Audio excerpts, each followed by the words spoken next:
teman-teman dan selamat pagi semua pecinta YouTube ya. Hari ini kami tuh menari tarian yang luar biasa, asik banget. Musiknya enak, energetik, dan kami hanya ingin memperkenalkan dulu siapa kami di sini ya. Ini kami dari kelompok timnya Integral Ekologi Gembala Baik yang tempatnya ada di Wengkeling, di Manggarai, atau di Pulau Flores. Kalau kita tahu itu bagiannya di NTT. Jadi jangan salah loh, ada di mana nih ya Wengkeling ya? Ada di Ruteng. Nah, kemudian juga kita tuh memang sangat-sangat peduli dengan ekologi integral. Nah, ekologi integral kan luas banget ya. Kita bisa ngomong ke budaya, ke macem-macem deh. Nah, kali ini kita ambil dengan koneksinya dengan budaya. Nanti lihat ya tarian kita tuh enak banget. Mungkin kita bukan orang yang pinter nariin, tapi nih karena tiba-tiba nih tadi teman kita tuh ngajakin kita latihan nari yuk. Tari apa? Jadi kita ngikutin aja, nanti dari percakapan ini kita akan makin tahu itu tarian apa. Terus kenapa kita tariin itu gitu ya. Terus juga mungkin kedepannya akan banyak orang juga mau belajar tari apa saja ya. Kita mulai nih. Kita kenalin dulu ya. Saya Suster Maria Goretti dari Gembala Baik. Terima kasih Suster. Saya Ibu Vero, salah satu anggota tim ekologi integral. Baik, terima kasih. Kalau saya Rian, saya juga salah satu tim ekologi integral Ruteng dari Gembala Baik. Terima kasih. Terima kasih, saya Albina Manis, tim ekologi integral Suster Gembala Baik yang bergabung dengan Suster Goretti. Terima kasih. Terima kasih, saya Indra, saya tim dari ekologi integral Gembala Baik Ruteng. Terima kasih. Tadi kenapa sih kok Rian ngajakin kita tuh latihan nari ini? Ini kenapa suka di pesta-pesta apa tarian ini atau gimana gitu? Ya, baik Suster. Memang tadi yang ini untuk ide berkaitan dengan latihannya, ini Indra bagian kameramen. Jadi di sini kita yang melakukan menarinya ikut saja dari kata-kata dari dia saja. Itu supaya ini kenapa kita adakan latihannya supaya kelihatan kompak begitu, Suster. Yaitu makanya ada latihan sedikit tadi. Iya, terima kasih. Lalu gerakannya juga indah, gerakannya juga bagus sekali. Dan ini juga salah satu bukti kita bahwa kita menghargai juga tari daerah dari daerah lain. Makanya kita sama-sama memperagakan tadi dengan gerakan-gerakan yang sungguh menakjubkan. Indah sekali gerakannya. Ya, teman-teman mungkin nggak lihat nih kain kita. Coba kita berdiri kasih lihat kain kita nih. Ini kan sebetulnya kain Manggarai ya. Jadi di Flores ini ada Manggarai Timur, Manggarai Barat, terus ada Manggarai. Nah kami tuh Manggarai nih, semua kain-kainnya Manggarai. Tapi tarian kita tadi dari Bajawa ya. Kalau Bajawa tuh kayak Manggarai Timur Ngada ya. Ya bagian Ngada. Jadi mungkin kan kalau yang nonton gini, Idiko pakai bajunya Manggarai emang. Tapi kita tuh memang semangat banget untuk tahu tarian-tarian yang teman-teman kita punya. Karena kalau lagi pesta kan kita bertemu dengan berbagai ya. Ada berbagai maksudnya suku, dialek, bahasa, terus gerakan tarian juga macem-macem gitu. Sebenarnya mungkin juga mau tanya kenapa kita nggak tarian Manggarai aja tadi latihannya ya? Ada yang tahu nggak atau gimana? Terima kasih, Suster. Ya, jadi kenapa tadi kita lebih memilih tarian dari Bejawa? Memang ada juga tarian yang dari Manggarai.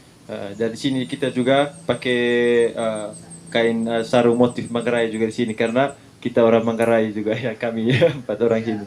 Tapi di sini tadi, kok kenapa ini kita menarinya pakai apa dari Bejawa punya? Jadi di sini kita bukan lihat dari bagaimana kita umpama dari daerah Manggarai kita harus menari daerah-daerah Manggarai diwajibkan, tidak juga.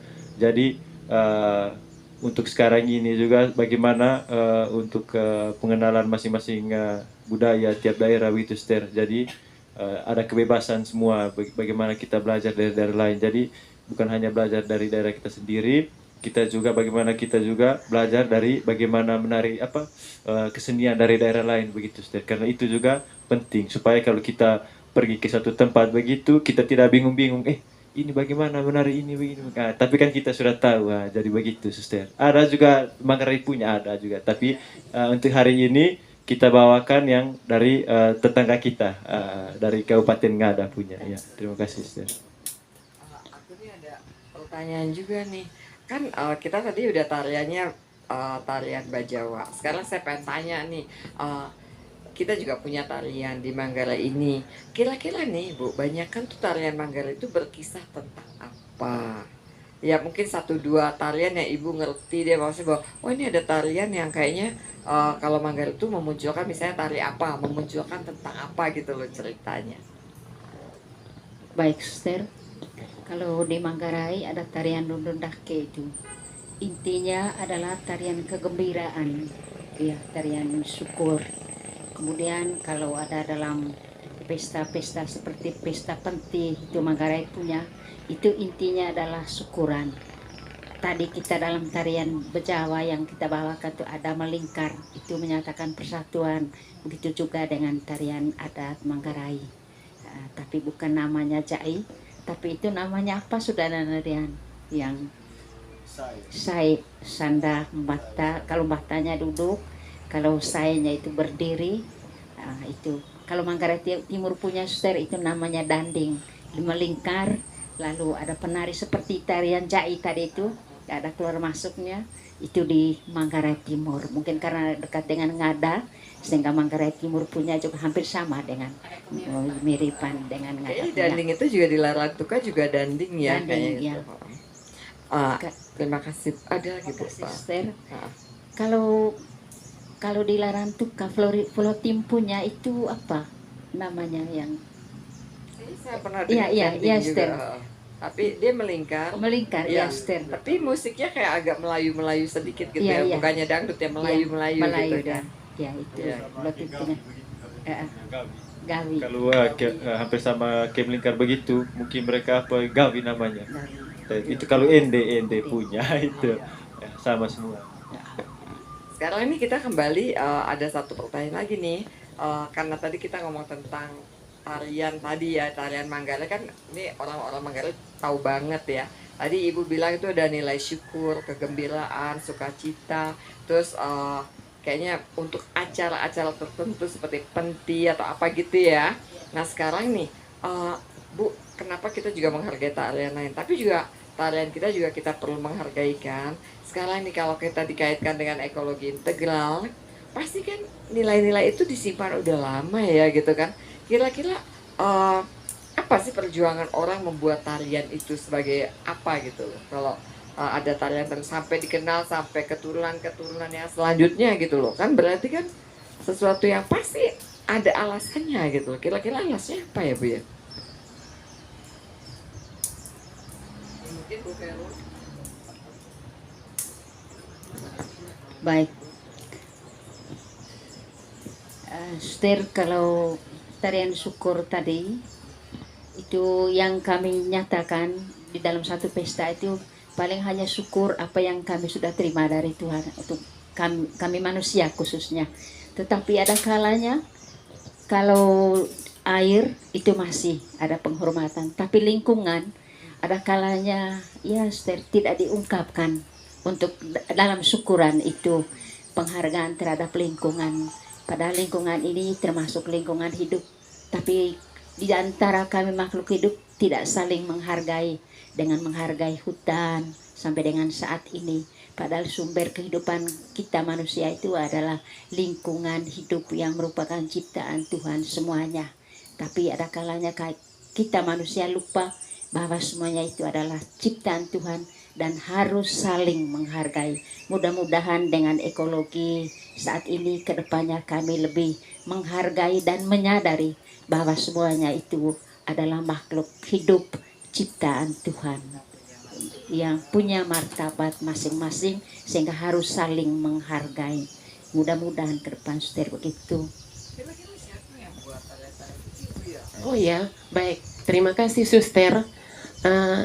Tarian ini sejak dahulu, sejak nenek moyang kita ada dulu yang orang-orang seni menciptakan tarian seperti di Manggarai tadi, yang acara syukuran atau yang gembira seperti saya itu acara syukuran.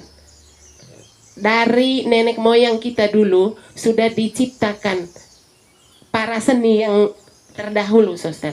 Nah, sehingga sampai sekarang turun temurun kita harus bisa menarikan saya itu. Jadi teman-teman ternyata bukan sekedar tarian loh. Kita mungkin kalau sekarang joget-joget aja, tapi itu tidak berkelanjutan. Tapi yang seperti Ibu Vero katakan bahwa itu hasil seni, jadi ekspresi keindahan, ekspresi kalau tadi rasa syukur berarti ekspresi rasa syukur berarti semacam doa, ya kan? Jadi yang menari ini pertama mungkin orang nggak tahu siapa, tapi tari itu diakui oleh banyak sekali orang sehingga tari itu menjadi tarian yang bisa diturunkan lagi karena ada maknanya. Berarti itu kan bukan hanya orang yang bisa menari ya seni tarinya, tapi ada senimannya, ada juga yang berpikir tentang doanya, jadi ada jiwanya di tarian itu. Jadi tarian budaya itu memang sesuatu yang perlu kita terus lestarikan karena nilainya itu bukan sekedar senang-senang nih, tapi ada tadi nilai rasa syukur, lalu muncul dalam bentuk gerakan-gerakan, lalu juga ada nilai-nilai misalnya seperti karena ngomong tentang sedikit alam ya tadi seperti air atau apa segala, biasanya diadakannya setahu saya memang di dekat mata air gitu ya Bu ya. Jadi berarti ini adalah soal relasi juga loh. Jadi pada waktu itu orang sudah mulai berpikir, aduh kalau nggak ada air gimana hidup aku gitu kan. Ternyata sampai sekarang kita masih berpikir yang sama. Kalau tidak ada air kita bisa buat apa ya? Mau masak nasi, mau minum tidak bisa, mau mandi, mau cuci-cuci nggak bisa ya. Jadi nah mungkin dengan kita ngomong ekologi integral kita perlu melihat martabat air itu sebagai ciptaan bukan hanya untuk kebutuhan manusia, tapi juga kebutuhan semua makhluk hidup untuk hidup berkelanjutan. Jadi kalau kita pengen hidup kita berkelanjutan, airnya juga harus dipikirkan supaya hidup berkelanjutan. Jadi yang buang sampah plastik ke sungai, ya tadi tuh ada teman saya tuh. Terus yang maksudnya yang shampoo-nya terlalu banyak busa, jadi airnya nggak bersih lagi, ya kan? Atau yang mereka yang mungkin itu bukan hanya air, tanah juga ya, gunung-gunung kita mungkin yang biasa potong kayu ya. Jadi mungkin apalagi mulai berpikir lagi, oh ya kita mau ini lagi gitu kan ya, mau itu maksudnya mau memperbaiki lagi ya hutan kita kan, ternyata hutan bagus air juga jadi bagus. Apalagi akibatnya itu kalau kita koneksiin budaya atau tarian itu dengan situasi kita sekarang ini, ada nggak rasa-rasa seperti kekhawatiran tentang alam kita untuk waktu-waktu selanjutnya? Kalau kita dengar kan misalnya jangankan di darat ya, mungkin di laut juga ada banyak. Kalau di tempat kita komodo ya bilangnya, komodo juga udah hampir punah gitu. Kemudian mungkin di laut ada banyak ikan atau karang yang hilang gitu ya spesiesnya. Apalagi yang kayaknya mungkin kita perlu mengingat, ketika kita ngomong budaya yang diturunkan dari generasi ke generasi, mungkin kita juga boleh melihat alam apa saja sih yang membutuhkan perhatian kita, ya kan? Siapa yang mau kasih? Apa saja yang membutuhkan perhatian kita? Tadi ada air. Jadi kalau dari kami juga yang perlu diperhatikan sekali selain dengan alam dan hutan juga, kita juga memperhatikan berkaitan dengan pribadi kita masing-masing juga, Esther. Karena itu juga yang dapat mempengaruhi lingkungan atau alam tempat tinggal kita. Jika kita punya pribadi baik, kita punya sumber daya manusianya juga baik, tanpa memikirkan kepribadian atau suatu hal yang mementingkan ego sendiri begitu, tanpa mementingkan bagaimana untuk generasi selanjutnya, pasti itu tidak akan berjalan dengan bagus kalau kita begitu. Tapi kalau kita pribadinya baik, kita merawat, pasti untuk kedepannya alam juga pasti tetap akan terjaga. Terima kasih, Ustaz. Jadi berarti kepribadian kita juga perlu ya ditata, dikembangkan, jangan cepet puas. Ah, saya kemarin udah buang sampah yang benar kok, tapi masih banyak hal yang lain lagi. Apalagi Bu yang kayaknya perlu kita perhitungkan.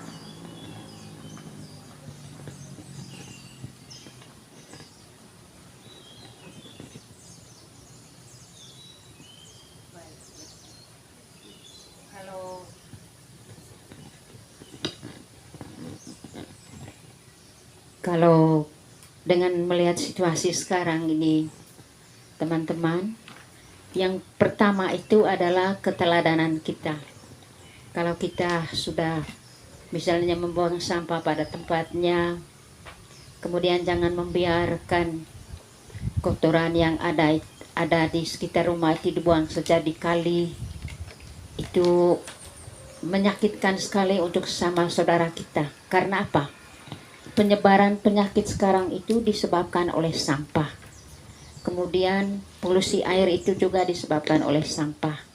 Karena itu kita berusaha supaya di dalam keluarga kita masing-masing diusahakan supaya sampah itu dibuang pada tempatnya. Kita siapkan tempat khusus dan satu saat kita buang pada tempat yang telah disediakan. Kalau memungkinkan kita kumpul seperti plastik, botol plastik, pilah dia yang kertasnya yang lain supaya kita bisa kumpul dan bisa kirim. Tapi di Rutengster belum ada orang yang datang cari dari rumah ke rumah itu tentang plastik ini, sehingga kami kumpul hanya lepas begitu saja, tidak ada orang yang mencarinya, sehingga ada kalanya kami putus asa, sudah penuh karung tapi tidak ada orang yang mencarinya. Kami cari tempat yang khusus, kami tidak tahu alamat di mana, sehingga itu yang membuat kami pikirkan ke depan bagaimana kira-kira pemanfaatan plastik, sampah plastik ini untuk keluarga kami supaya bisa dimanfaatkan oleh sesama saudara kami. Seperti bilang sekarang itu daur ulang. Itu kami hanya dengar saja, Suster, tapi kami belum tahu dan belum didatangi oleh siapa yang bisa mengumpulkannya dan mengambilnya di tempat kami. Kami siap, Suster, ya, untuk ekonomi apa sudah yang sekarang berkelanjutan. Iya, Suster. Baik. Saya menambah sedikit yang berkaitan dengan sampah. Sekarang masyarakat kita lebih enak sampah-sampah itu dibakar. Itu yang kita lihat sekarang. Ternyata kalau kita bakar sampah itu sangat merugikan kita sendiri lagi, yaitu dengan asap polusi udara. Yang menghirup udara adalah kita sendiri. Kita menghirup CO2 dari polusi udara itu. Lalu yang berikut lagi, sekarang juga menebang pohon sembarangan. Menebang pohon sembarangan di Manggarai masih ada Suster, menebang pohon sembarangan yang membuat longsor, ya. Jadi karena seperti Rian bilang ego ya. Egonya manusia. Jadi seperti yang Rian sampaikan tadi, tergantung mengolah pribadi kita sendiri. Oke, ya. Nah, untuk mengolah pribadi itu di sini nih di tim kita ini, program-program kita ini ada loh. Jadi program-program untuk pengembangan diri, misalnya untuk bukan hanya kesadaran tentang lingkungan aja, itu memang penting. Tapi juga ya pengolahan diri itu juga jadi penting. Nah, kita punya beberapa program sebetulnya untuk itu. Jadi teman-teman kalau yang punya kelompok misalnya di sekolah atau kelompok-kelompok yang modelnya kayak penyegaran gitu ya, tapi penyegarannya punya inti untuk ada perubahan, atau kita bahasa kerennya bilang transformasi gitu ya, perubahan pribadi untuk menjadi seperti misalnya pemimpin-pemimpin yang sangat peduli dengan kehidupan yang berkelanjutan. Berarti kan peduli dengan ekologi. Itu kita punya programnya untuk anak-anak SD, untuk anak-anak SMA ya, untuk kelompok-kelompok kecil misalnya kelompok putra altar atau kelompok ibu-ibu, itu kita ada tuh programnya. Jadi teman-teman kalau tertarik untuk mengembangkan diri secara bersama-sama, siap lu di sini. Kita nih ada beberapa tempat bagus di sini. Sini fasilitasnya apa aja ya, coba Indra kali ya.